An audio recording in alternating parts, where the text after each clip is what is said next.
Good morning friend, my name is Javed Ansari और आपका स्वागत है अपने चैनल वेस्टीज टीम 10X पे। मैं आज का एक टॉपिक देना चाहूँगा और वो कहानी है दो पक्षियों की। दो पक्षी उड़कर जा रहे थे और थक गए और बीच समुंदर में जो बड़ी बड़ी जहाज़ें खड़ी रहती उस पर वो आराम करने लगे। बट मौसम ख़राब होने की वजह से वहाँ पे एक बवंडर आई और एक पक्षी यानी कि दो पक्षी जो दोस्त थे, एक पक्षी डूब गया, उस बवंडर में फंस गया और उसकी मौत हो गई। लेकिन दूसरा पक्षी भी उन अपने दोस्त से इतना ज़्यादा प्यार करता था कि उन्होंने ठान लिया कि मुझे अपने दोस्त को अपने घर लेकर ही जाना है। और उन्होंने ठान लिया कि क्यों ना समुंदर सुखाना पड़े, मैं समुंदर सुखा दूंगा लेकिन अपने दोस्त को लेकर जाऊंगा। और वो इसी जुनून के साथ समुंदर में जाए, अपनी चोंच से पानी ले और बाहर फेंकना शुरू कर दिया। लगातार रोते हुए वो अपनी समुंदर से चोंच से पानी ले रहा और बाहर फेंक रहा। उस पक्षी को देखकर चार पक्षी और वहां से गुजर रहे थे और गुजरते हुए उन्होंने देखा कि ये बंदा क्या कर रहा है, ये पक्षी क्या कर रहा है। तो वो चार पक्षी उनके पास गए, उनसे पूछे कि ये क्या कर रहे हो। बोला समुंदर सुखा रहा हूं, तुझे दिखाई नहीं दे रहा है। तो उन्होंने बोला, वो चार पक्षी उनका मजाक उड़ाते हुए कहा, क्या ऐसा पॉसिबल है, तुम पागल हो गए हो, समुंदर इंसान के बस की बात नहीं है सुखा सके, तो क्या तुम पक्षी, एक छोटा सा पक्षी होकर समुंदर सुखा पाओगे।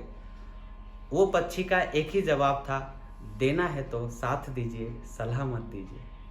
तो ये बात सुनकर वो चार पक्षी के दिल पिघल गई और वो साथ में चोंच से पानी उठाकर फेंकना शुरू कर दिया। और ये पांच पक्षियों को देखकर पक्षियों की झुंड जा रही थी और ये झुंड वहां पे पहुंची और वही सवाल कि ये तुम लोग क्या कर रहे हो। तो ये पांच लोगों ने बताया, ये कहानी है, इनका दोस्त इसके अंदर चला गया है और ये समुंदर सुखाना है और सुखाकर इनके दोस्त को बाहर लेके जाना है। तो वो सारे झुंड जो पक्षियों के थे वो सभी लोग बहुत ही हंसे, बहुत ही मजाक उड़ाए और इन लोगों को बोले ये पागलपन है, ये बेवकूफ़ी है। बहुत ही ज़्यादा समझाए और समझाने के बाद ये पांच लोगों का एक ही आंसर था, देना है तो साथ दीजिए, सलाह मत दीजिए। ये शब्द इन्होंने बार बार सभी लोगों को कहा। ऐसे करोड़ों पक्षियों की झुंड आ गए और सभी लोग समुद्र को सुखाने में लग गए।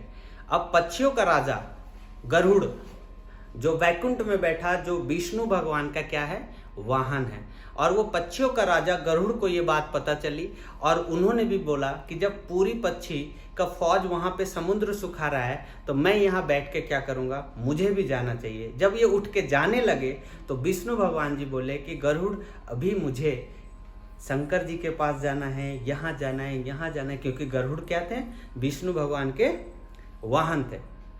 तो गरुड़ ने कहा कि भगवान आज माफ करिए, ऐसा ऐसा बात हो गया, मुझे भी समुद्र सुखाने जाना है। तो विष्णु भगवान भी बहुत ही हंसे, बोला कि गरुड़ तू भी पागल, तेरे पक्षी ग्रुप पागल, तुझे तो समझाना चाहिए था कि समुद्र सूखेगा नहीं, तो तू भी चला समुद्र सुखाने, ऐसा पॉसिबल है। गरुड़ ने कहा, भगवान देना है तो साथ दीजिए, सलाह मत दीजिए। तो ये बात भी विष्णु भगवान जी को दिल पे लगी और उन्होंने कहा कि चलो मैं भी चलता हूँ समुद्र सुखाने। अब क्या हुई, जब वे समुद्र सुखाने गए तो समुद्र हाथ जोड़ के खड़ा है कि भगवान मेरे से गलती क्या हो गया। तो उन्होंने कहा कि इनका एक दोस्त है जो इसमें समा गया है और वो इन्हें जिंदा वापस चाहिए, लेके जाना है, इसलिए हम लोग आए हैं, समुद्र सुखाएंगे और लेकर जाएंगे। समुद्र का जवाब था कि भगवान सुखाने की ज़रूरत नहीं है, मुझे ख़त्म करने की ज़रूरत नहीं है, मैं इनके दोस्त को बाहर निकालता हूँ और सही सलामत जिंदा वो पक्षी वापस आता है और वो अपने दोस्त को लेकर जाता है। तो माय डियर फ्रेंड, इस कहानी से आप एक चीज़ समझ सकते हैं कि सफलता आपको मिलेगी ही मिलेगी, बस आप करते जाइए। उन्होंने, वो पक्षी को नहीं मालूम था कि वो सुखा पाएगा कि नहीं सुखा पाएगा, लेकिन उन्होंने अपना कदम उठाया, वो चोंच से पानी फेंकना शुरू किया और इसके वजह से ये झुंड आना शुरू हुई। और एक शब्द, देना है तो साथ दीजिए, सलाह मत दीजिए, ये शब्द की वजह से भगवान भी आ गया उसको मदद करने।